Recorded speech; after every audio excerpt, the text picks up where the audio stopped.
We're just before 1 o'clock here, so we'd like to get this program started. So, welcome delegates for for making it to the SUMA convention this year. So, obviously today's session is about solid waste standards. So we are definitely looking forward to our presenters. Certainly divulging a lot of information for this. So this year I'm just going to do some quick introductions, and then we're going to get right into the presentation, and then we should have some time for questions at the end of the presentation. So for that we will ask you to actually come right up to the microphone, and when you do come up to the microphone, we'd like to have you identify yourself and the municipality that you are with. One of the reasons for that is SUMA does audio record these sessions, so that will be presented for us, let's say through the SUMA YouTube channel. All right. So again, good afternoon, everyone. Thank you for joining us here today for the spotlight on solid waste standards. My name is Richard Back. I am the Northwest Region Director, and I am also councillor for the City of Warman. So I do quickly need to note that there are emergency exits that are noted in pages 24 and 25 of your Convention 2018 handbook, and also the location of the AEDs, should those be required. So please familiarize yourself so that way if a emergency was to happen, that you are prepared for that. All right. So, going straight into introductions, today we are joined by Sarah Keith. She is the Director of Air and Land Management within the Environmental Protection Branch of the Saskatchewan Ministry of Environment. Sarah has been with the ministry for more than 15 years, serving 5 positions as Environmental Protection Officer, Senior Environmental Protection Officer, Provincial Hazardous Materials Coordinator, and Manager of Case Management within the Client Service Office, and also Manager of Landfills. So she has a lot of information and a lot of background and experience to share with us today. We also have Jared Melnyk. He's a councillor with the town of Churchbridge and is a member of the Solid Waste Advisory Team. Raised in Churchbridge, he was a public works employee for the town from 1998 to 2003. We already know that we need to thank him for his dedicated service to the town. So as this, he has served now as a member of town council since 2009 and joined the solid waste management team in 2015. So we thank both of them for joining us here today. So please, let's give them a warm welcome.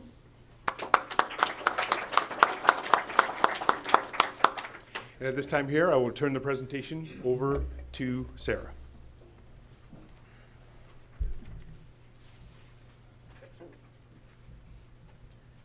All right, well, I'm pleased to see so many of you here. It's a warm room, so hopefully we get through the next hour and a half. We'll leave lots of time for questions at the end. We are pleased to see so many people here. We were here 2 years ago, and unfortunately last year at the last minute, many know that we had to pull our presentation out due to a by-election, so are very pleased to be here. What I think is a really positive step forward this time is to be joined from one of your fellow municipalities. You know, we often say government can tell you what the rules are, the standards are, but you can best learn from each other. So I think it's a really positive step forward that we're joined by Churchbridge at the table to help give a bit of their story and answer any questions you might have. And I'll get into a little bit more of that when I talk about the solid waste advisory team that we have in place. And we have a couple other members of that solid waste advisory team in the room here, and Matt from New North, and Glenn's at the back, in and out from Melfort. So there are others that are a part of that. I should also mention that Tara Pidborczynski is here, the manager of our landfill program now, and Rachel Jansen, our senior environmental protection officer. So they'll help to answer any questions during the session, or if you wanted to touch base with them after, they are here as well. So I'm going to cover a few things today. I'm going to talk about landfills and the landfill standards. I will get into a bit about the solid waste management strategy, as well as the household hazardous waste survey that was recently out. So we're going to do a little bit of a Mythbusters session to start today, so you guys can see where you think you're at with solid waste in the province. So the first question we have for you is, farmers can dispose of any waste on their own land. Just think that's true or a myth? It's actually a fact. So within the regulations, there is a clause that does allow the disposal of waste on a person's own land if that waste was generated on that land. So for farmers, they can bury their own household waste on their own land, but they cannot accept any waste from others onto that land or any business waste onto that land. So we have found a number of cases in the province where, you know, you might get a contractor that underbids a project, and what they've done then is hauled that demolition waste out to a farmer's land or private land, and been able to avoid those landfill fees, which is, of course, is waste that landfills are also counting on to come into to meet their economic needs. So if you do become aware of those situations, any of that can be called into our tip line. Tip is not just turn in poachers, it is turn in poachers and polluters. So any environmental infractions can be called into it. And I think our largest case that we've found was just outside of North Battleford, and it was a big demolition project, and that individual saved about $250,000 in tipping fees from that project. So that one is now cleaned up. We had another large one outside of Regina, and that one is now cleaned up as well. So it is something that is reported, and we do have them cleaned up. So the next one, burning waste is more environmentally friendly than hauling.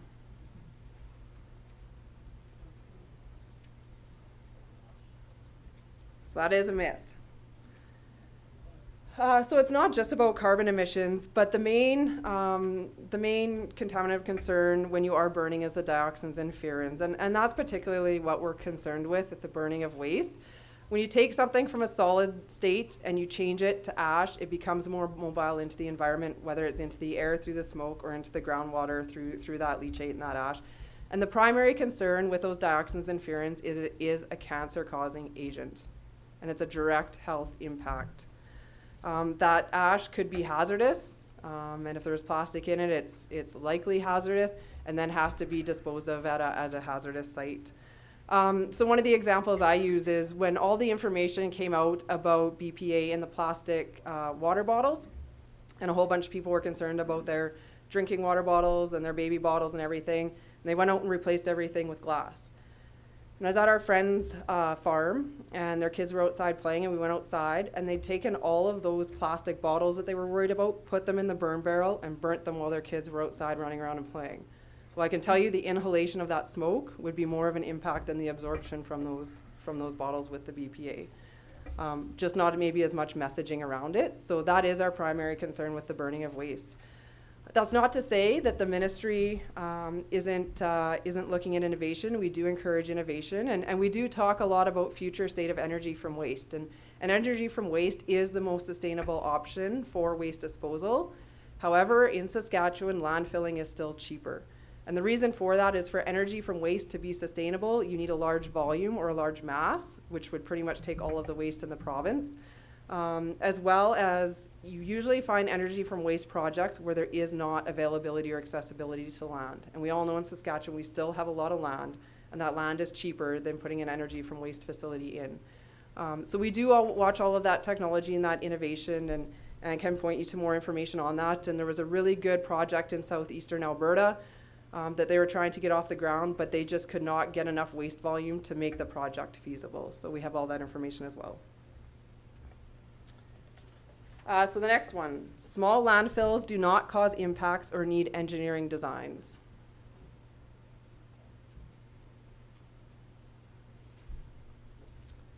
So that is a myth. So the potential for an impact from a landfill has nothing to do with the size of that landfill or the amount of waste that is there, and it's everything to do with the site characteristics and the potential for that waste to impact the environment. So the risk to human health and the environment is from the site and how that site is operated, not the volume of waste. So what we like to talk about is the gas station example that many communities are familiar with, that you have an abandoned gas station or old gas station and you understand those tanks that were in the ground that might be leaking and causing an impact. The thing with the gas station is it has one particular contaminant of concern that we're concerned about, and we know what that is. It's the hydrocarbons that were in that tank. So that gas station and those tanks are really no different than your landfill site. The difference is we don't know what was in that landfill. We don't know how many contaminants of concern there are or what they are. We don't know what was disposed of, and we don't know if burning has occurred there in the past, which would change the mobility of those contaminants and easier mobilization to the groundwater. So basically, your landfill has unknown number of contaminants of concern. So this is a somewhat common site around the province of landfills or dumps that look like this, and this is from an inspection in about 2007 or 2008. We find this a lot where people will say, well, we don't need any engineering, we have great clay in place. Well, how do you know you have great clay in place? Well, our water is staying in our cell, it's not going anywhere. Well, that water is now contaminated potentially and is leachate, and what are you doing with that? So it's basically acting as a bathtub, right? So what does every bathtub have? Every bathtub has a drain. So it's either got to go down or you have to get that water out somehow. So when we talk about leachate collection and the requirements for leachate collection, that's what we're talking about. And we have found our EPOs will show up for inspections, and on more than one occasion we've shown up for inspections, and there will be a pump and a hose pumping that leachate off into a nearby creek or into the nearby bush without having it tested first. So you'll see now in all new permits and all new sites, they are required to have groundwater monitoring, and that's always been a requirement. It's just not always been enforced. So now that we are getting sites to put their groundwater monitoring in place and we're starting to get some results coming back, it's not important to read what's there, but once you see the red text there, where we're seeing elevated concentrations, where leachate from the landfill is impacting the water quality of the underlying aquifer, or where the leachate plume has migrated off-site, is where we get especially concerned. So this isn't in every case that we're seeing this, but again, we are starting to see groundwater impacts coming in from the sites. And again, this has nothing to do with the size of the site. It could be your smallest site, but everything to do with those site characterizations. Is it sandy soil? Is it clay soil? Where is the aquifer in relation to that site? So number 4, Saskatchewan needs many landfills because population is dispersed over a large area.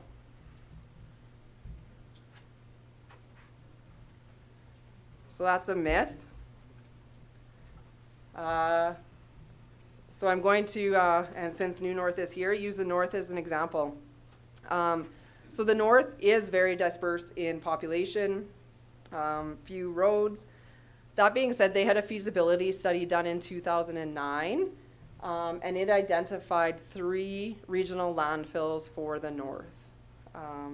So that shows that even though they have that large area, and you know, they have those many communities over a large area, 3 landfills would be sufficient for the North.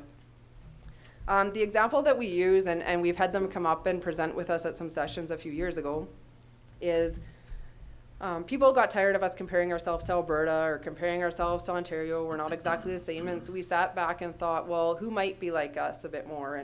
And we reached out to Montana. So Montana is the same geographic size as Saskatchewan from La Ronge and south, and they have pretty much the exact same population to the number. Back in the 1990s, Montana had 514 dumps. And when the US EPA put the groundwater monitoring requirement in place and told the state they could put it in place or the US EPA would regulate, and their fines in the states are upwards of $30,000 a day for non-compliance. When that groundwater monitoring requirement came into play, they went from 514 dumps to 32 landfills overnight. So in the state of Montana, they only have 32 landfills.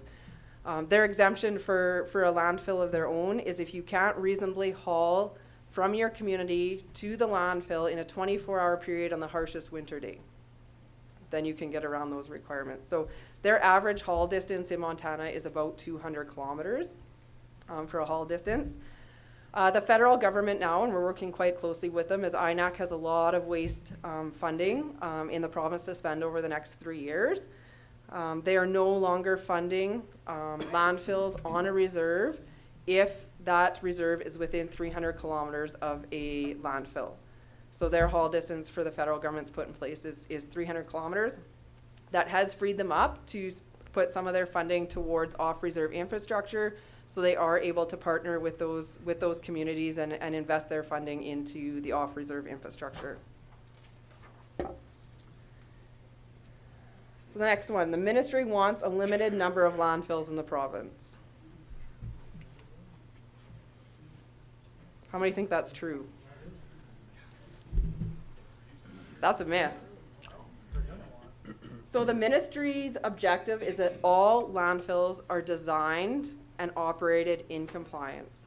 The ministry does not have a set number of target landfills for the province. If you want a landfill, we will work with you to approve your landfill site as long as it meets the design and operation requirements and maintains compliance. We are not saying that, this community can't have one, or we're only going to approve up to 50 in the province. If they are compliant, we will approve it. What we do encourage communities to think about, and we'll get into this more, is that landfills are expensive to design and engineer and operate. So you have to charge appropriately, and we'll get into that more. It's important to have all the diversion in place ahead, so you're not filling up those expensive cells and operating those expensive cells with waste that doesn't need to be disposed of in them. So there's a bit of an example here and a good news story. So back in 2015-16, when we started doing our presentations, the province was sitting at 500 landfills, and that's what we were commonly saying is Saskatchewan had 500 landfills. I could actually update this slide more, and I think we're down to 251. I'm just going to say 250, so we're at half as of the beginning of 2018. So we're just talking on the way down, and even going through some more files recently. Those numbers are coming down quickly as sites are closing, and we're catching up on files and finding that sites have been closed for years. They just haven't let us know that they've closed because they thought if they didn't tell us, they wouldn't have to do anything about it. But don't worry, we'll find you eventually as we're going through our files. So as we get through those 800 file sites, we'll eventually catch up to it. So we are still, I guess the best news story now is we now can no longer say we have more operating landfills in the state of California, because we are now below their 278. So that's good.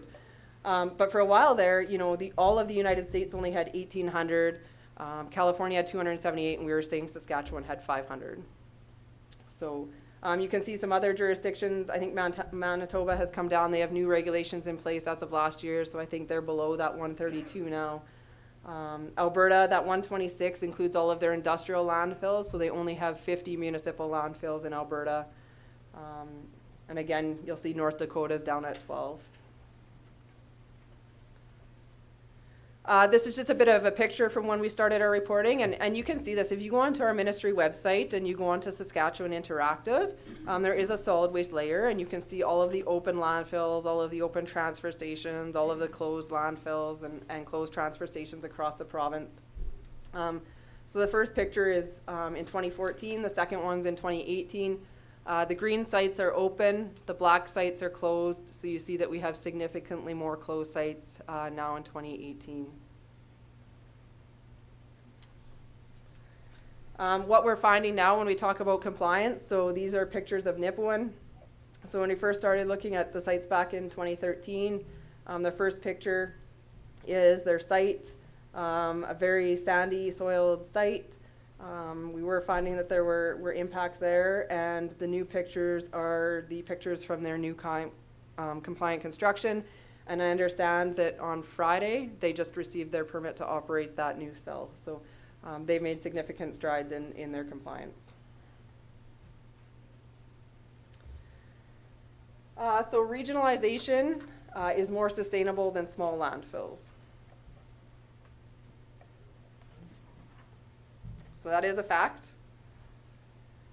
So regionalization realizes the economies of scale for both diversion and disposal. So when we talk about sustainability, it's not just about the environmental aspects of it, but it's also about those economic aspects as well as the social. So as you build a landfill, to build a landfill, it's going to cost you based on what that site is. So, you know, a less desirable site is going to cost you more to construct than a more suited site, depending where you are. But to operate all of those sites takes the same operation to reach compliance. You still have to have it supervised. You still have to have an operator. You still have to have the compactor. You still have to have the cover. You still have to have the leachate collection and monitoring. So if you start to spread those operational costs out over a larger population, it's going to bring the cost per person down than trying to cover all of those costs over a smaller population. So that's where you start to realize those economies of scale is on the operation of that landfill. And you'll see some numbers there that we've received from consultants based on as the tonnage goes up, the cost you have to charge per ton comes down. So that's one part of it. You also have the aspect that once you regionalize that disposal aspect of it, you can also better regionalize that diversion aspect. So it becomes more feasible for the smaller or, you know, communities that are a little more isolated to start doing that diversion. And a good example happening up in the Northwest and in the Green Lake area is they're starting to work on that regionalization of the diversion as well as the hauling. They're looking at that, you know, how they work together to make those haul costs more efficient. Because if everybody has their own individual contracts and are trying to do it on their own, they're probably paying more than if everybody's trying to do it together. Another good example is 16 to 43 and some of the innovation they've done as a region. So yes, they used to have a private hauler doing all of their hauling, and they came together as communities and said we could do this more efficiently ourselves, and they've now taken that over themselves. So hauling waste is more expensive than our current system.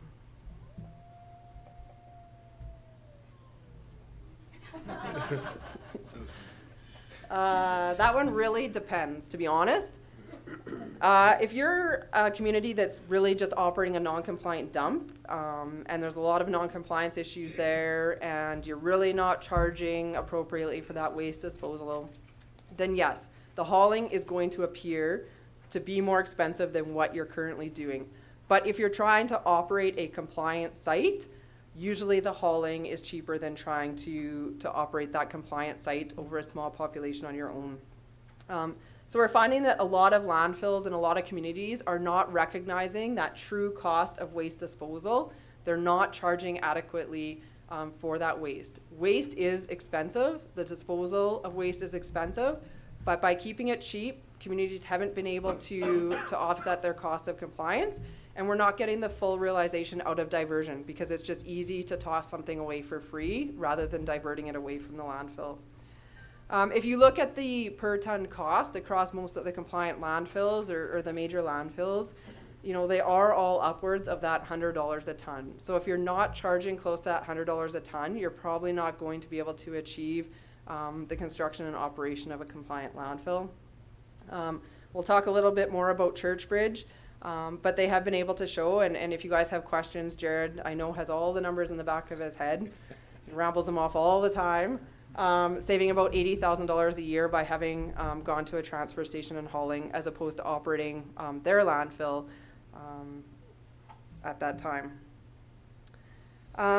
So there are many ways to reduce the volumes of waste that you have to haul, so not everything has to be hauled. What type of diversion or recycling could you have in your own community?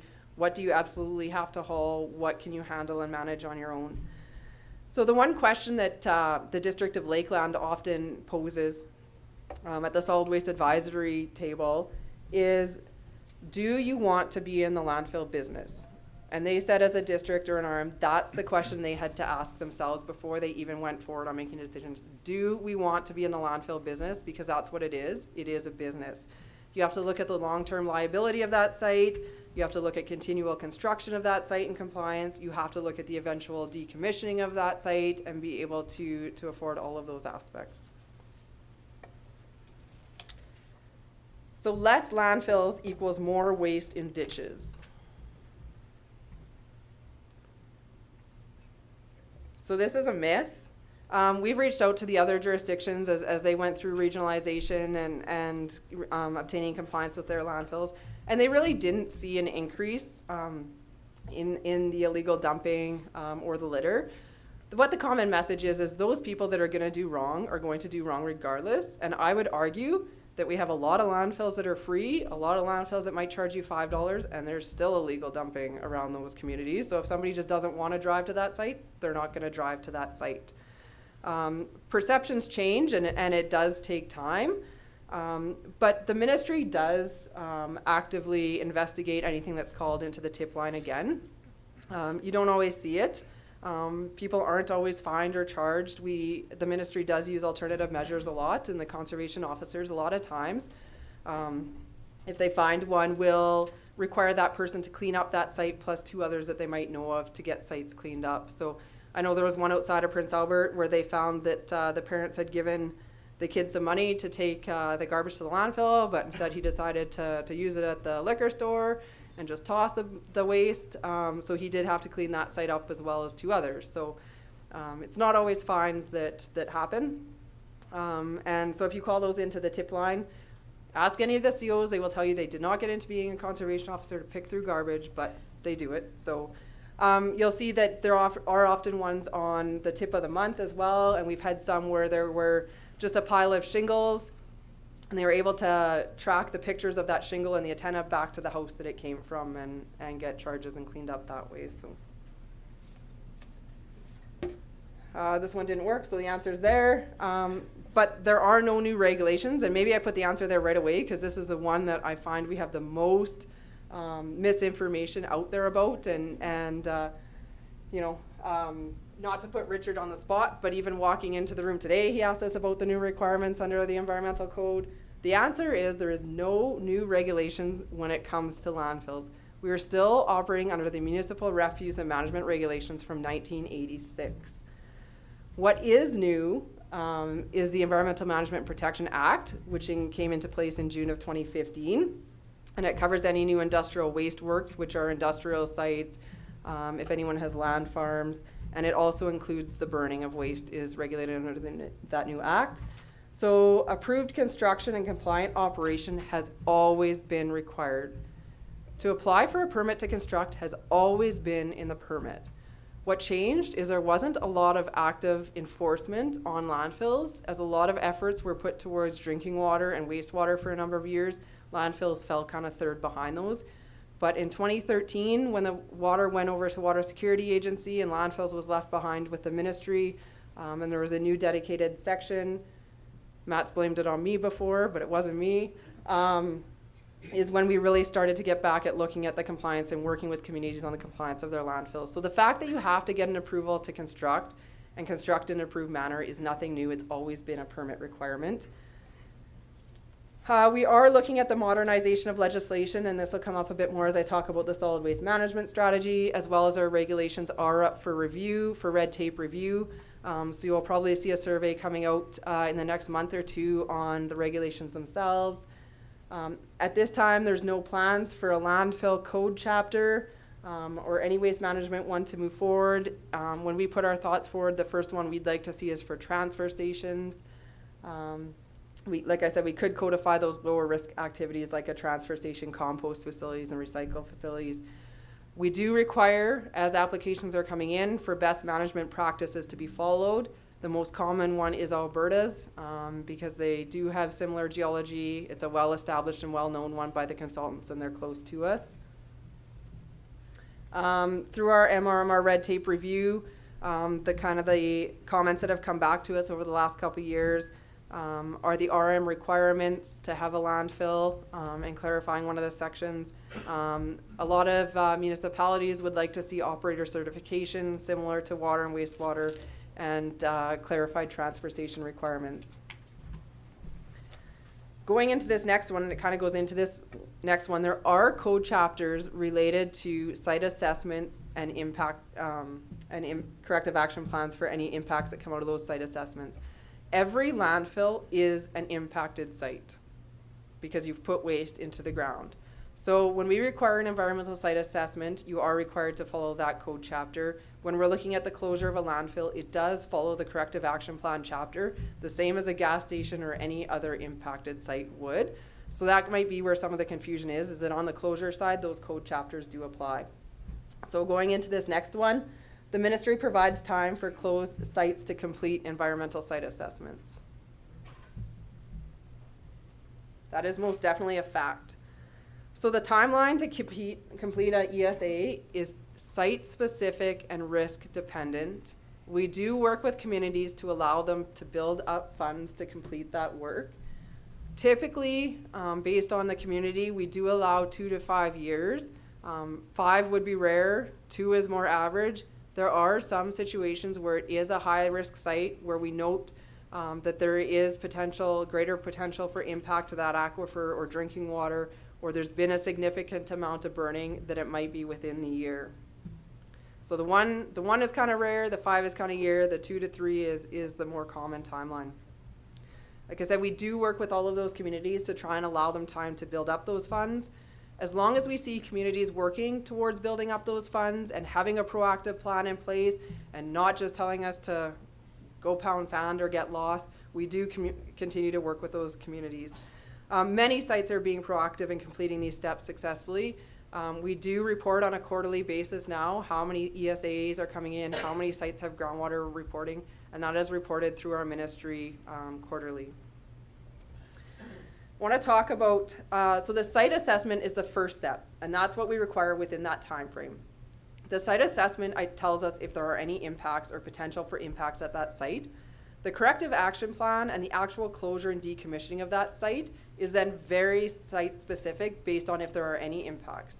So if there are impacts, it might cost more, it might be in a shorter time frame. If there aren't any impacts and it's a low-risk site, it might be a longer-term, just monitor and manage situation. So the actual decommissioning part is very site-specific. So, to the Churchbridge example, when I started, they were the ones that wrote the minister the most and caused us the most headaches and the most briefing, and everybody got this idea that it cost $1 million to decommission a landfill. So yes, in Churchbridge's case, they might be at $800,000 or $1 million to decommission a landfill. Does that mean that's what it is for every landfill? No, we've had several that are $100,000, $150,000 for all the work from A to Z. You know, when we talked to consultants, they said in Saskatchewan, the average would be about that $200,000 mark for the average decommissioning of a site. So there is no one number that we can give for decommissioning. And we'll talk about the advisory team more, but as we started up the advisory team, you know, the idea was to try and help those communities that were struggling to achieve compliance. So we wanted to put some of those communities on the advisory team. That's how Jared got on it, because they were struggling and complaining the most. But they've been very proactive, and they're here at the table with us now. And, you know, we've been able to walk through some of that. Challenge your consultant. Have they looked at alternatives for cover other than just clay? Have they thought about excavating and making just one big pile as opposed to having a huge site that they have to cover? So there's a whole bunch of different options. It does not mean you just bring in, you know, a meter of clay and dump that over your site. And the ministry will work with you on that. So there is money to be made in solid waste management. So this is a fact. There's a lot of innovation to be had as you're charging properly for that waste disposal, and we want to keep waste out of those landfills as they are expensive. What other types of facilities do you have around your community? Do you have an inert landfill, which might not require as much design, but you have a large volume of construction and demolition that you don't want to have to haul that material? What types of recycling can you bring in for that construction and demolition waste, shingles? You know, we've talked about energy from waste as a province. A lot of new economic development can be brought into a community, new local or regional businesses, new haulers. And a really good example of that is Aspen Innovation Park that has looked at it holistically. They're not just a landfill. They're looking at grain bag recycling. They've taken on the hauling. And they're a really good example that's out there. So there definitely is value in waste. We just have to start realizing it. This is really blurry, and don't worry about the details, but you know, even just going around Facebook, and I've seen a lot of signs just up in ditches as you drive, but even people starting up grain bag hauling businesses. If you call us, we'll come get your grain bags and sharing it over Facebook. So this was one that just popped up about grain bags, silage wrap, baler twine, and everything that they'll come and collect. The ministry likes to ensure compliance for fun. That's not true. We do it because we have to. We're required to by law. So if you go to our ministry's strategic plan, which you can find on the government site under finance, our ministry has a goal of a clean and safe environment for communities. So at the end of the day, all of our environment officers that are ensuring compliance with your landfill are trying to achieve that goal of a clean and safe environment for your community. One of the key actions directly in our strategic plan is to promote landfill compliance through continued education and engaging the stakeholder-driven solid waste advisory team. So the solid waste advisory team is made up of representatives from SUMA, SARM, New North, government relations. We have 3 municipalities on it and 3 RMs. And it was originally intended to help communities struggling with compliance. But we found it was hard to get communities who were struggling to come to the table. And to be honest, when they came to the table and their peer group was trying to help them through, some options and what they might want to do, I think more than once we heard, and Jared can correct me if I'm wrong, or Matt or anyone else that was there, a lot of times the answer was, we know we have to, we just don't want to. So it was really hard to keep changing that mindset with them. And so the advisory team is really working and making some suggestions that they'd like to become more of an advisory body back to the ministry on some things we're doing. So we're still working, and we've retermed it rather than working with communities that are struggling. We want to work with communities who are working towards compliance and working towards achieving compliance. And I think Matt recognized at the last meeting that we started this back in about 2014 and has identified in the north, you know what, we're pretty much over that 5-year hump of people being mad at the ministry and people not wanting to do it. And we've now achieved that state of people have accepted it and they're okay with it and they want to figure out how they can achieve that compliance. So we've seen a real shift in attitude. And Rachel commented on the way down because she's been off on mat leave for a year. She said the difference in tone when you answer the phone from a municipality 2 years ago to answering the phone from a municipality today is like night and day difference. And it's about how can we work with you and we just have some questions versus we're just not going to do that. So we've started to recognize and really see that positive change. So if you do ever want to get in touch with the advisory team, we do meet quarterly. And you can contact the Ministry Client Service Office or 1-800 number to get in touch with us. So one of the other government goals within our strategic plan is reduced risk and harm from environmental contamination. So the key action with that is to make progress on addressing the provincial auditor's recommendations, of which we had 9 against our program. We had 7 still remaining. We are currently being reviewed by the provincial auditor again right now. We're hoping to get rid of a few more of those 7. But we're making progress on addressing the provincial auditor's recommendations on contaminated sites, liabilities, landfills, and industrial wastewater. So, some of the outstanding recommendations we have under the provincial auditor are to ensure that all landfills are constructing in compliance, that we're receiving information they're constructing in compliance, that we're ensuring their groundwater monitoring is in place, that we're receiving those annual groundwater monitoring reports. So when we come up with those things, it's directly in relation to what the provincial auditor was saying we were not doing for our program. So when we focus on compliance, we're really focusing on compliant construction, the environmental site assessments coming in, groundwater monitoring, operations plans being in place, emergency response plans being in place, decommissioning and reclamation plans, which is new. So if you're going to operate a landfill, you need to know what you're going to do with it in 20 or 30 years when you close and decommission, and you need to be putting those funds aside so you know you can do it, and proper closure of those sites. So when we come out, those are really the main things that we're working with communities on achieving compliance on. One of the other things I just wanted to mention on that compliance front is it'll start in about 3 months here. We'll start getting a lot of calls from communities. What's our decommissioning cost? I don't know. Do you have a site assessment? I can't tell you. And they're getting caught by the auditors on their financial statements as under PSAB, there is a requirement to identify your liability of your landfill.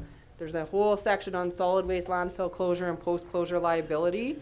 The only way you can know what that number is if you've done your environmental site assessment to understand what your impacts are or are not at that site. So the ministry cannot just give you a number of what it's going to cost you to decommission that site and what your liability is.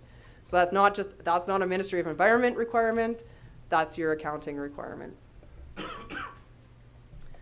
Just a little bit of a message that the waste does not go away, and this is just a good reminder. This is a picture of when the city of Saskatoon was drilling their landfill gas wells, and this was an article that came back up through that well from 1974. Just a bit of a message that communities do care, and like I was saying, how we're seeing that mindset shift or that shift in positive approaches for communities. This is just an example of an inquiry we got 2 weeks ago that came into our 1-800 number.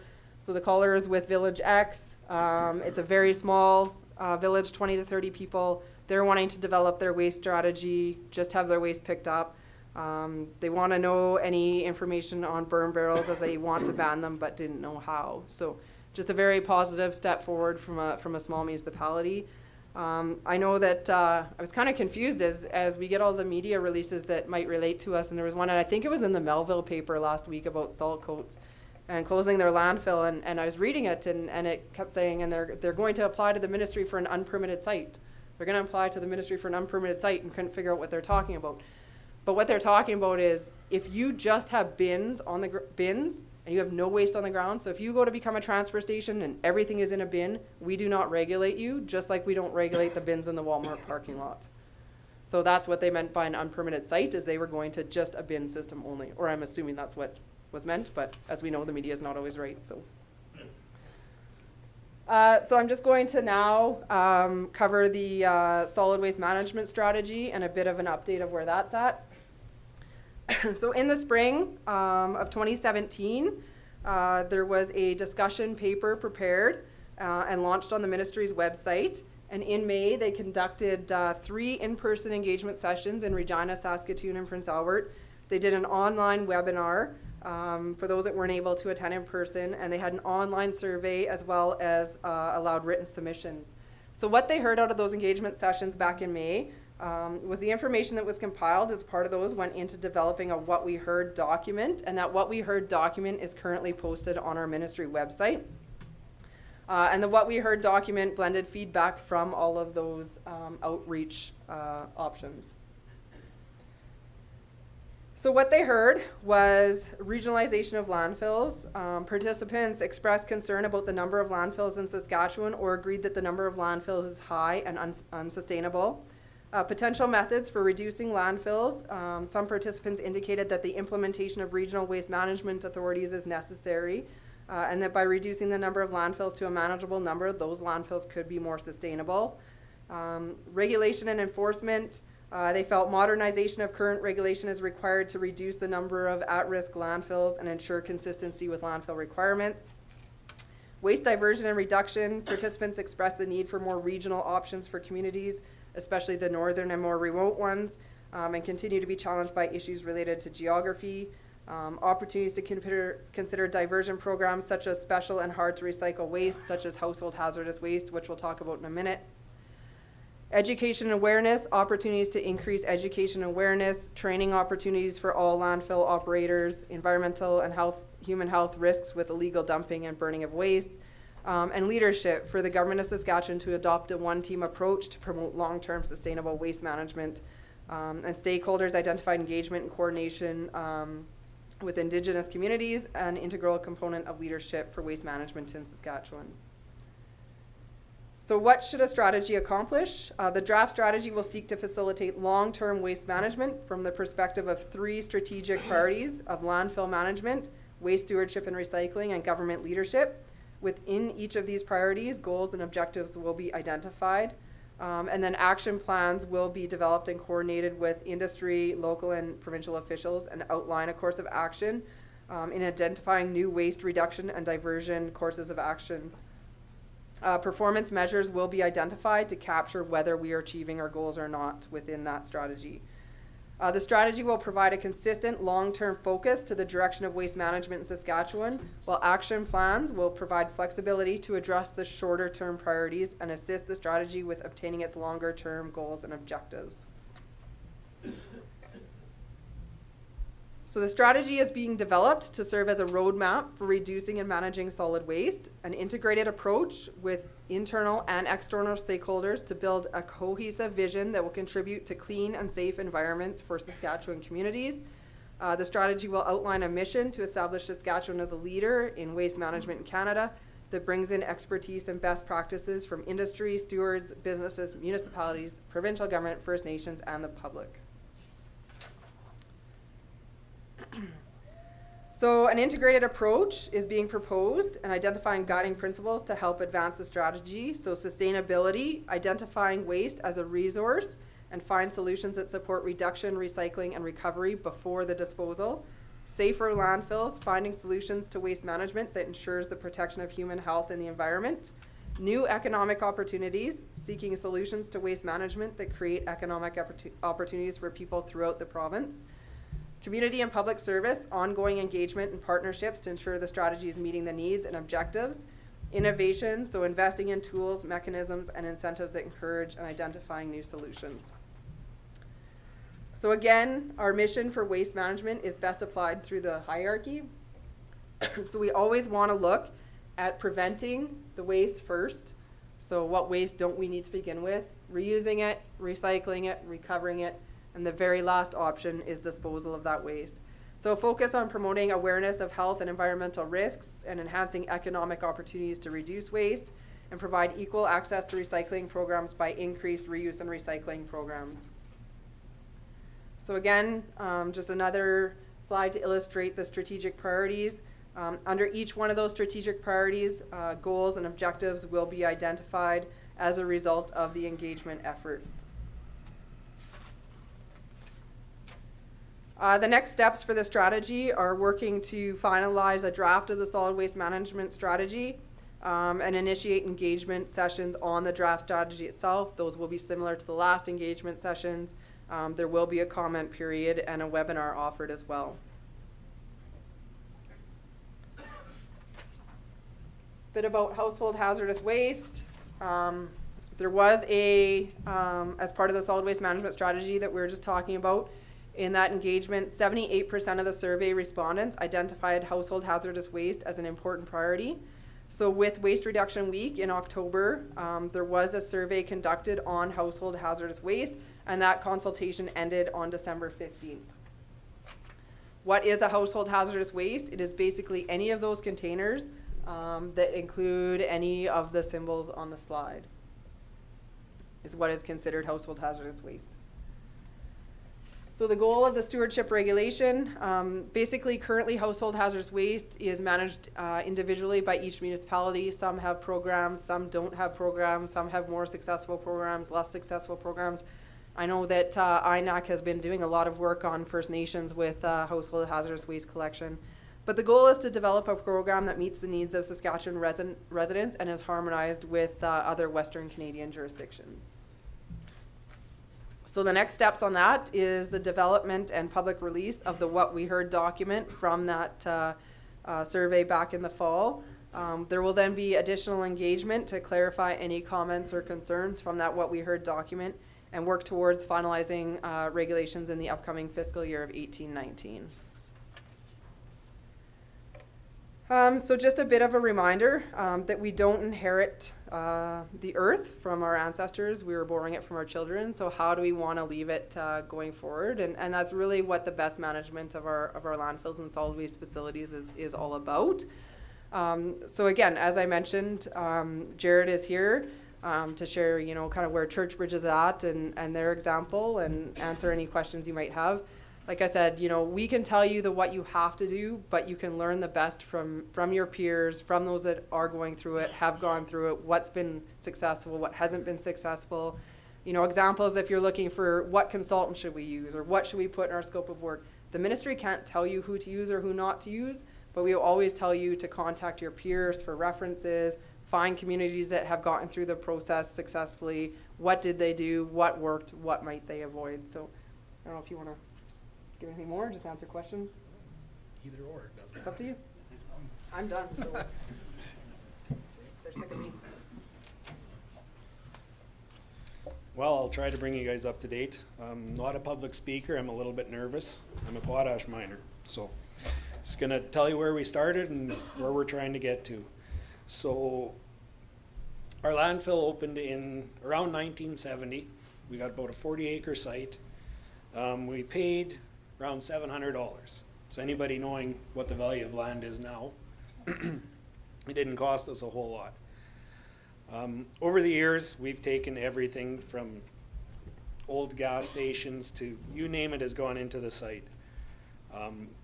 So it's gone from a small pit to a rather large mound, thus the reason for it being a $900,000 to decommission.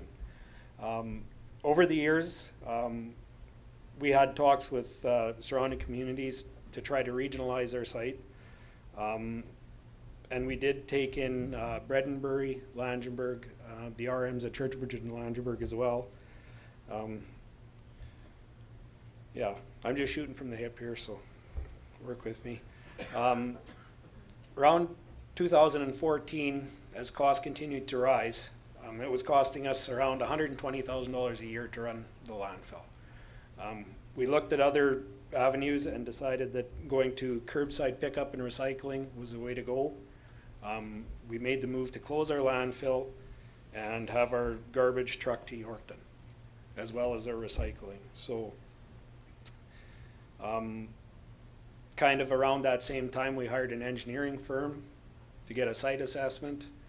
And then, you know, it came back, we had to cover the complete site with 4 feet of solid clay and 2 feet of topsoil. Now our site, we didn't have any clay available, so we have to truck it in from a fair distance, so that added to the cost as well. So as it sits right now, our site is closed, but it's a transfer site. We're still taking trees, shingles, metal, and the household garbage, and wood is being hauled to Yorkton as well. So yeah, other than that, I guess I sit on the Landfill Advisory Board. We've had a few meetings with the Minister of Environment,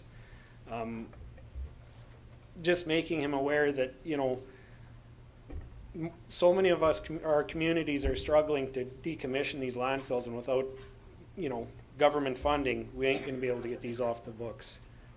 As well, I thank them. I think a few years ago they announced the MMRP to help with recycling, but the amount of money that was offered to us was cut till it came to us. So yeah, other than that, that's all I have. So thank you.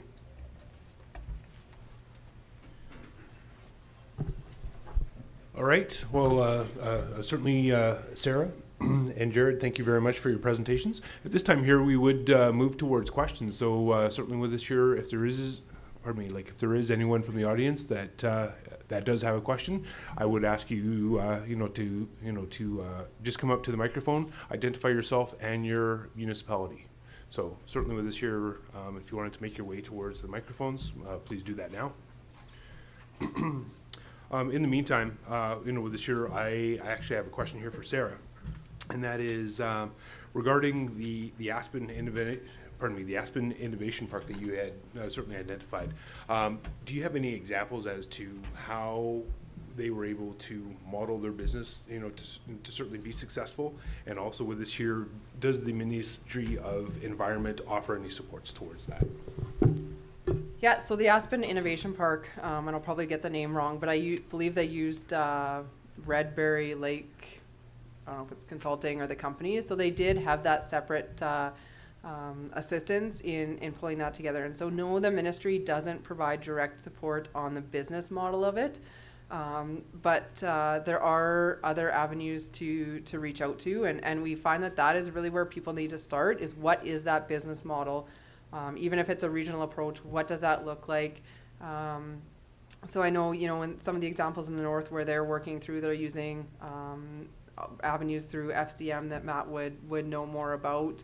Others have reached out to consultants to help them with the work. But even if you talk to Nipawin, that's really what took the longest, and they're still not quite there, is in the actual formation of that authority and that business structure. Another really good one is that Green Lake project that I talked about, which again, either government relations or Matt could identify more about, but they've brought in assistance from the actual hauling company themselves or that private contractor to be that business model support, where they're more that community liaison and stakeholder side. So there's several different models out there, but the Ministry of Environment itself doesn't provide that direct support. Perfect, thank you. And I think we have a question here at the microphone. Bob Melnyk from the village of town of Morse. We are one of those villages that were grumpy quite a few years ago, and we are starting to see the end of the days of our landfill. Is there a number that says, like, a town of this size, they produce this many tons? Because we do not have that at all. Yeah, I mean, if you look in research and literature, and most consultants will give us that, and we do for Saskatchewan have kind of the ton per population, but it really depends on the diversion programs that are in place. But if you look through our solid waste management strategy, we do have some of that information from StatsCan, but it's not precise. It's a number. I'll give you an idea. Yeah, it will. Yeah. Oh, Jared has a number from him. Do I have to push a button? No, I don't. Nope. So yeah, we are about 800 residents in Churchbridge. In 2015, we generated 198 metric tons of garbage, and it was the same in 2016. Is there any recycling involved? Yep. We also have curbside recycling it's around 40 metric tons a year for 800 people is what we're generating, so. Sarah, Dale Dumais, Southwest Regional Director for SUMA. There's a number of communities in the Southwest that are working on incinerators, and I was wondering, will your ministry approve these incinerators once they meet the present air quality standards? So yeah, the first step is to meet those air quality standards to look at for it to be approved. And then there's a number of steps that would go through for a project, through environmental assessment, through the completion of a environmental protection plan. And they still have to look at the disposal of that ash. The ash also has to be tested and determined. And if the ash is hazardous, there is no hazardous waste disposal in Saskatchewan, so it would have to go outside of Saskatchewan. So the first step is to meet those air standards, and the air standards of most concern are the dioxins and furans, and then the number of steps to continue that project forward. Yep. Too short. Constance McKenzie from Granville, Councillor. We have the recycling program curbside in Granville. I've had several people come to me and say, why are we recycling glass? Because glass is just being stockpiled. Is that true, or is that a myth? It's somewhere in between. So there are uses for glass, but it has to be certain types of glass. It has to be in a certain quality and a number of factors. So lots of times the glass does just get shoved aside, and it has to have such a volume. So it is hit and miss on glass depending on where you are and where the market is. Okay, so therefore I can tell people if the glass is meeting the requirements, then it's being stockpiled until we do have a use for it, but we need a certain amount to make it useful. Yeah, and certain qualities, and I think it goes, to moose jaw for some asphalt stuff and some other things, but glass is one of those things that, yeah, it's kind of in between. Okay, good, thank you. Yeah.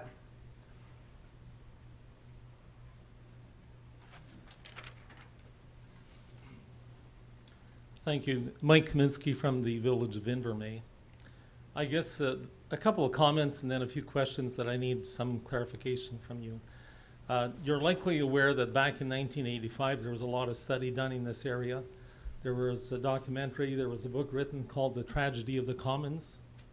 And when we talk about the environment, we're talking about the air, the water, the soil, everything, as you've kind of touched on here. And I guess with those things in mind, what blows me away, because as a village in rural Saskatchewan, we are surrounded by the agricultural setting, and yet somehow or other, while we're concerned about what can or cannot be done at a landfill site, You talked about the fact that the farmers can bury whatever it is of their own materials on their land. But the government somehow fails to see that the indiscriminate use of pesticides right up around the village is not regulated whatsoever. They can spray once, twice, 10 times a year, and the people in the village have to simply put up with it. Their gardens, their trees, their shrubs, their everything else gets twisted, if you want. And then in addition to that, we have where the burning can be done. And again, if we're talking about the common area, the environment, somehow or other in this whole plan, we're missing the point that if we're regulating the urbans, then the government, the ministry, your area needs to also regulate the rural municipalities as well and do a better job in terms of enforcing it. I know in some European countries, actually government grants vary inversely. The more chemical you use, the less subsidy you get. But in this case here, nothing's done. As a case in point, maybe you're aware that this is what, maybe about 5 years ago when the flooding occurred just south of Kenora along the White Sand River. And that whole area, the highway was flooded and it stayed underwater for quite a period of time. But the leaching of the chemicals from the farmland basically destroyed all the plant life in that area. And I know that was tested by government officials, and they found, yes, there was a very, very high percentage of chemical residue that leached out of the soil into that river basin. And excuse me, that does affect the water. So we're focusing on one little part, and we're totally blind to another one, and I don't understand that. So I guess just from our perspective, we can only comment on the program for waste management and environment, and a lot of that is under the Ministry of Agriculture. But just to clarify on the burning, are you talking about the crop burning or burning Right. in general? Just crop burning? Yeah, because I just want Burning, to... crop, bush, whatever. Yeah, so I just want to clarify though that farmers can't burn any waste that's prohibited from burning either. So yes, crops and bush still, but... I realize that, but it's not enforced. Well, the burning of waste, if something's called into the tip line, the COs will investigate it. So it is a complaint-driven enforcement process. And they do, trust me. We get a lot of those. A year, 2 years ago, I talked to the president of SARM, and he said, look, that's by farmers, they can do it. No, they can't burn waste, and complaint-driven, we will follow up. And I have to say that, yes, farmers can bury on their own land, but if you watch, when I drive down the highway, I see a lot more bins in yards, and I think that there's even a shift there of starting to do the right thing. And ironically, that same president of SARM is now a member of the government.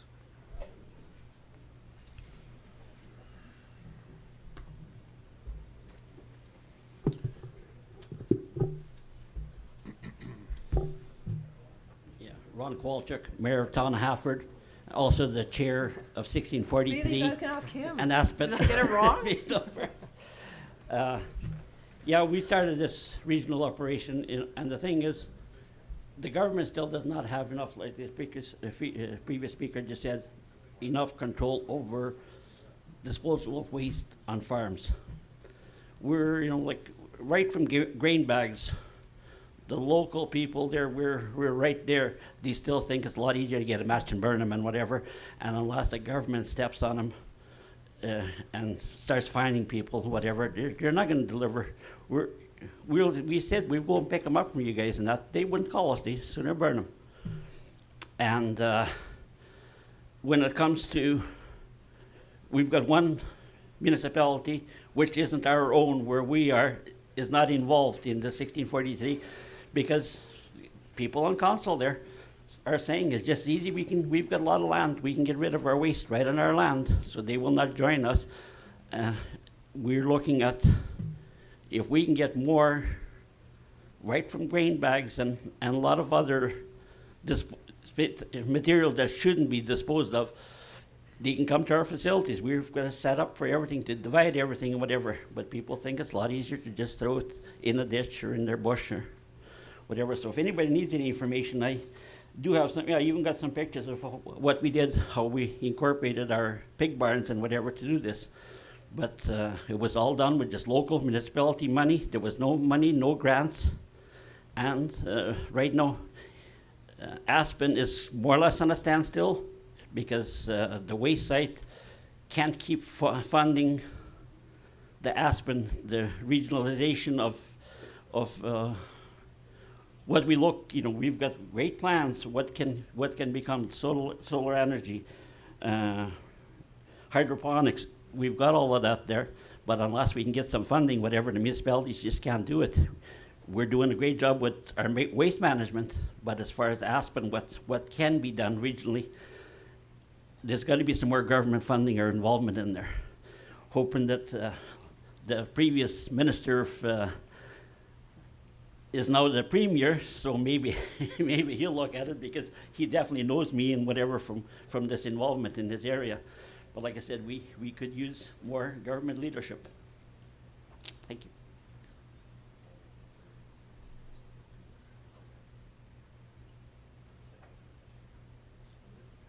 Hello, I'm Dave Wright from Loon Lake Village. The subject of the First Nations compliance, we seem to be struggling as a small community, and yet we have a major problem in our area. And just like to hear more information as to what is happening on that and the enforcement, and bring that up to regulation. On First Nation land? Yeah, so the province can't regulate on First Nation land. So those are under INAC. We only regulate First Nations if they happen to have a site that's on Crown land or off reserve.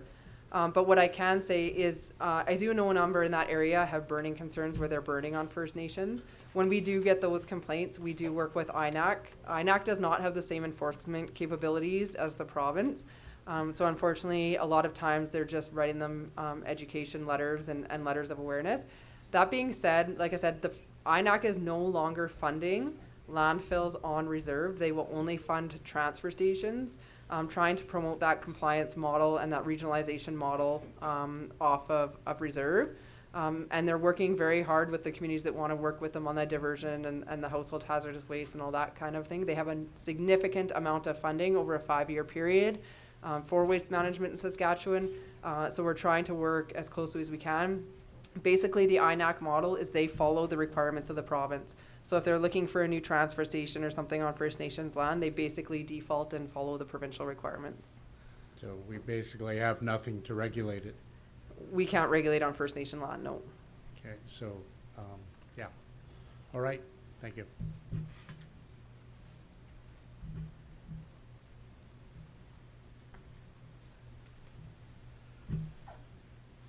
Chilsworth, town of Stoughton. We're just under 700 people, and our town has 7 abandoned filling stations. Is there any or any help or anything says we have to dig them out as we go ahead forward trying to, with the environment stuff? Like right now specific? Well, right only now if there's or a in known the future, do you know of it coming? No, only if there's a known impact from that site, do you have to deal with it right now. So if somebody was doing work in the area and somebody made a discovery that there was an impact there, then it could trigger requirements. But no, there's nothing saying right now you have to deal with that site. So is there anything down the road that you know of? Not specifically coming, but we do have an orphaned impacted sites fund. So any fines now that come in under the Environmental Management Protection Act are going into that fund. And in the future, there will be abilities for municipalities to apply for funding for those orphaned abandoned sites. To clean them up? Yeah, but that whole process is still ongoing and the policy being developed. Okay, thank you. Yeah. Can I just add to that a little bit? I'm Kerry Trask from the village of Kenora, town of Kenora. With the abandoned service stations, every town in Saskatchewan is pretty well affected by that. And currently we have a former Esso bulk station at Kenora and one in Kamsack also that are going to be given back to Mother Esso here in the next 6 months. Ituna is one town, and I don't know the whole province very well, but where these abandoned Esso sites have been left, there's 4 or 5 acres of land with a fence around it, and that's beautify our small towns. Mother Esso just kind of clears it off and leaves it that way. Is there any way that we're ever going to look at changing that policy or procedure? And also, one last question is, just to clarify what you answered there last, we have, in Kenora, we have a number of sites where there was gas stations, and they're pretty well the most attractive sites for any business to start up, like a Tim Hortons or anything. But they had filling stations, and they can't. So as soon as we do a test hole to see if it is affected by rusty tanks, as soon as we realize there is a spill, and we own the land because the guy gave the land back to the town, we're responsible to do the cleanup? That's the way it is? Yeah, I mean, every situation, so I guess back to the first question, there is no requirement for those owners to immediately look at those sites. The only time our timeframes kick into place is if they're looking for a notice of site condition. So if they're wanting us to recognize and go through the process to get that site off the books or indicated that it's clean, there is timelines in place right there. But the rest, right now, it is a voluntary process for them to undergo those corrective actions for a site. But we're hoping that notice of site condition really starts to generate that property redevelopment and cleanup. So yes, any discovery is required to be notified to the ministry, and then it depends on how those transactions occurred and who was responsible and the ownership at that time. So there's different scenarios there. So we as a town, before Mother Esso, once they clean the property off of the buildings, can we do a check before they leave it that way so they can clean it up or not? Like, do we have the right to do that? On your property? Well, at the edge of their property. Yeah, you can do something on your property, and if they have caused any impacts off-site, they're required to deal with those immediately.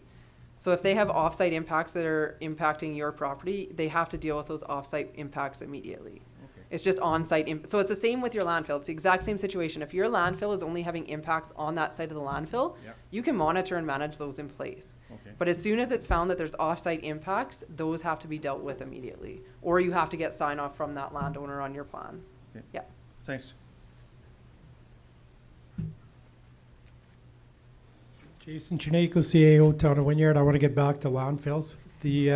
That's good. It's fortunately, I So- have that impacted sites file now too. But So it'll be information and a question, but we had a conference call here back in December, and I thought it was very productive, but here we are still 2 months later, and we still don't have our permit to construct. Looking at the costs, I know back in the day, let's say 10 years ago, it was said that we were 70, 80, 90 kilometers away from the closest regionals, and we were told that that was too far outside. Now they're using, I think, 100 or 150 kilometers as kind of the benchmark amount. But if you look at the costs for us to take it to, let's say, Touchwood Hills, you have $300 and some $1,000 sign-in fee plus it's not it's more than $50,000 a year, but it's under 60. But so let's use $55,000 a year. So you have over the course of 20 years, that's 1.1 million plus the 300 and some thousand to join up, plus any increases that go there. Plus you have to get your waste to the site. So we currently have. Our plans right now are to proceed and build and construct our landfill on our site where the current one is. And so over the course of 20 years now, not counting operating and maintenance costs, we're looking at probably about 1.1 million. And then so you can even add, we'll need a compactor, so if we can get a good used one, you can add another 200,000 to that. So it's still under the amount to join a regional landfill. Anyway, that's the information part. So our council is committed. We had a town hall meeting where the mayor announced that we're committed to constructing our landfill, and we actually had the people cheer about that because the one thing that these regulations have done has opened up everyone's eyes about the true cost and the true realities of dealing with waste management.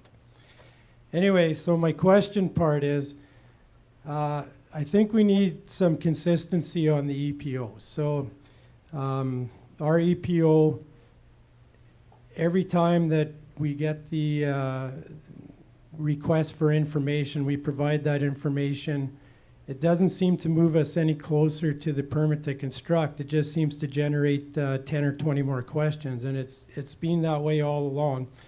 After that, after our conference call there, and when Dawn was there, I thought that was a very productive call, and I thought we were going to, be moving ahead. But just on Thursday, because our EPO was on holiday, so and someone else was covering for him, and our public works guy informed me that that we were just on the verge of getting our permit to construct.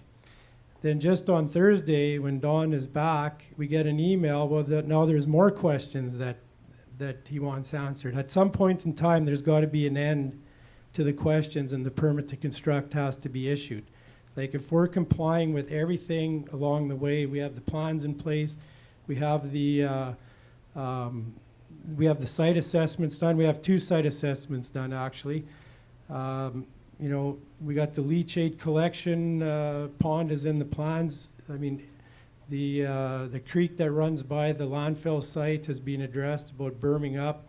I know he had questions about, he thought maybe Big Quill Lake was closer than 500 meters, but that's just optics, because when you're up high and you're looking out at it, it looks like an ocean. So it looks like it's right there, but it's not. Anyway, so I'm still saying we need more consistency, and at the end of at some point in time, there has to be the decision made to give Wynyard the permit to construct. Yeah. Thanks for the comments, and especially the one about people realizing the true cost of waste disposal. So a few things. One, the information you provided on the regional versus your own. Again, every community is going to have a unique situation, as not all regional authorities have a buy-in cost. Touchwood Hills is a unique example where, I would even say that they're keeping their doors closed by having such a big buy-in cost, whereas others aren't maybe necessarily faced with a buy-in cost. It's just on that per ton basis. So it's hard to always say it's apples to apples. It's going to be different everywhere you go. On the EPO front, yes, it's a huge file across the province with only having 4 EPOs. We've had a significant number of staff changes on the EPO front with the landfill work, so we know that that's a challenge, and try and work through it with the communities. If there are struggles, you don't have to call me now, you can call Tara. She'll talk to you on the next conference call. But I would also offer, and one of the things I should have mentioned in the presentation is if you are wanting to be in the landfill business, and that is the direction you are wanting to go, it is not a quick process. You do need to plan ahead. And so, yes, we're probably needing to get you your permit, but I would offer, in the case of Nipawin, in the case of REACT's new landfill, conversations with REACT about their new landfill, conversations with Nipawin about their new landfill site were all my first conversations when I started in the landfill manager role in January of 2014. They've just been issued their permits to construct, like you heard on Nipawin, on Friday. So they are not quick processes to get through. They're all going to have their nuances. The REACT one was landholder concerns that held that one up. REACT was the forming of the regional authority that kind of held that one up. So they're all going to have different aspects. But I would say you have to plan well in advance, that it's not unusual for it to take a year or more to get that permit to construct issued. There is no A to Z landfill design. The code chapter, if there was one, and the one that was drafted, would say if you designed your landfill from A to Z in exactly this way, you're good to go. But that would be the most stringent requirements that any landfill would ever be built to. So you'd probably be over designing and overspending then. So hopefully we're at that point. And if there's anything specific, you can talk to Tara after, for sure.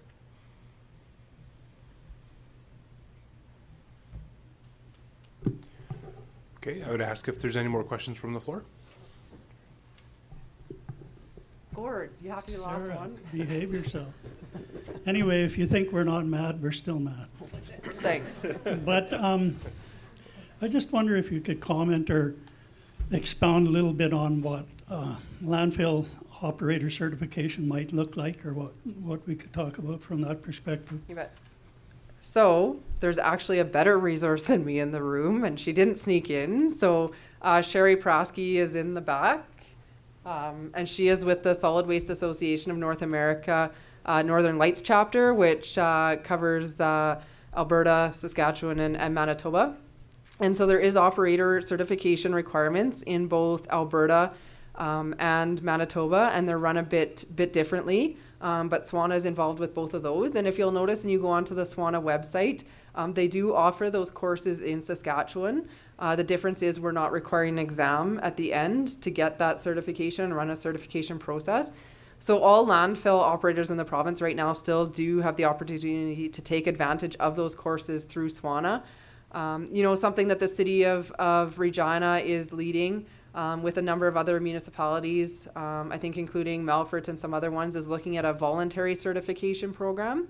And I'll be honest about the reason it came up in some of the larger municipalities is if they have employees that can't pass the water and wastewater exams and they're city employees, then they get moved to the landfill because there is no exam requirement and maybe they shouldn't. So, I mean, there's different reasons for requiring it. But at the end of the day, the more education somebody has running your landfill, the better compliance you will achieve because they understand what they're doing and why they're doing it.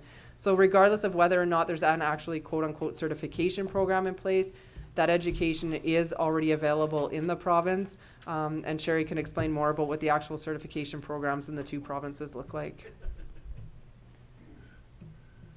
Oh, so you're not going to be the last one, Gord. No, I got time.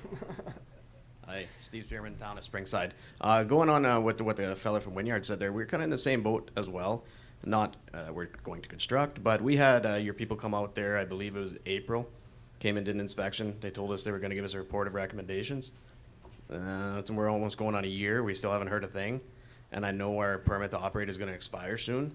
And we're kind of up in the air because we do have an opportunity possibly to go to Yorkton with our garbage too. And we're kind of up in the air because we haven't got any feedback from the government yet. Tara will follow up on that. She'll find out where it is. Okay, perfect. Yeah, like I said, we have had a bit of turnover, so it could have just, I'll admit, we have things that fall through too. So definitely follow up with Tara or Rochelle and they'll track that one down for you if something hasn't gone out. Kind of a part two to that would be now that our permit to operate is going to expire, to renew that permit, is there anything new that we're going to have to comply with? So basically, when you go to renew your permit, it's going to depend what your end goal is. And so we try and work with the community to understand what your solid waste management plan is to match the permit. So say we need to buy you 6 months to a year to move to a different system, we'll work with you in that time frame and align the requirements accordingly. If you were looking to operate long-term as a landfill, then that changes the conversation. So we do issue short-term ones just to bide some time to get you through to whatever your next step is. So if we're looking to go long-term, we're going to have to come into a larger... Yeah, and so we work with you in trying to figure out what your end goal is and match the permit to that. Pretty much answers our question. Thanks.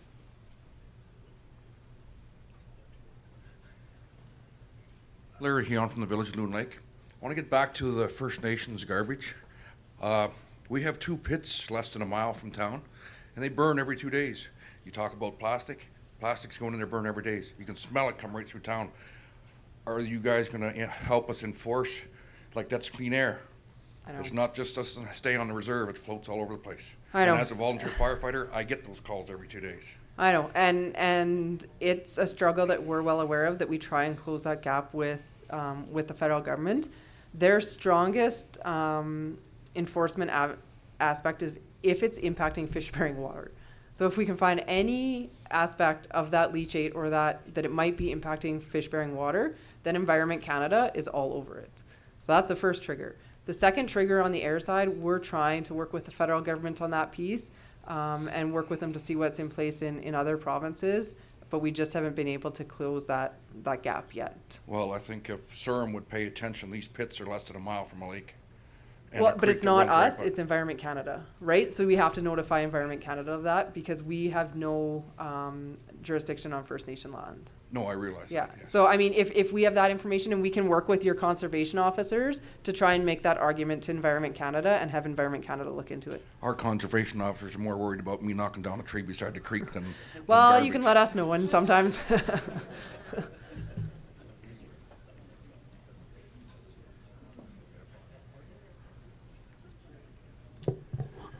Okay, I think I'll do a last call for questions. If there's anybody else to ask any questions, please come up to the microphone now.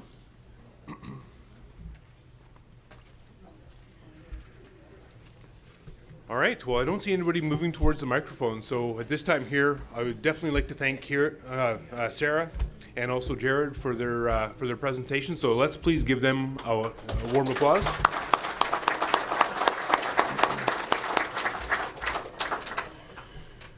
All right, and I'd certainly like to thank the delegates for joining us today. You know, with this particular session here will be available on SUMA's YouTube channel later on this month. So at this time here, we will have basically about a 15 or 20-minute break before the next session begins at 2:45. So thank you guys very much for your attention and for your questions. Thank you again.